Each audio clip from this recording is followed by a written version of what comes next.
ሰዎች ተጋብተው ይትባረክ እንደ አብርሃም ሲባል እንደ አብርሃም ይሰቃዩ ማለትም ጭምር ነው።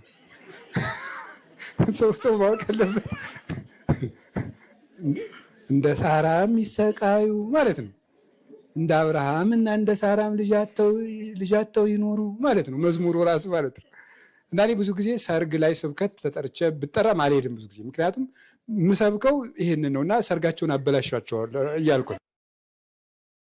ሄጄ ደህና ሲዘመርላቸው የዋሉትን ሰዎች እንትን አለ መከራ አለው ምን አለው ምናምን ብዬ ሰርጉን ድብዝዝ አድርጌው ነው የምመጣ እኔ ብሄድ ማለት ነው። እና የእግዚአብሔር ሰዎች ሁሉም ነገር ምን አለው ነው ንገሩኝ እንጂ ግን ከተራራው ጫፍ ላይ ምን አለ? ብርሃን አለ። ይህንን ነው ማየት ማለት ነው።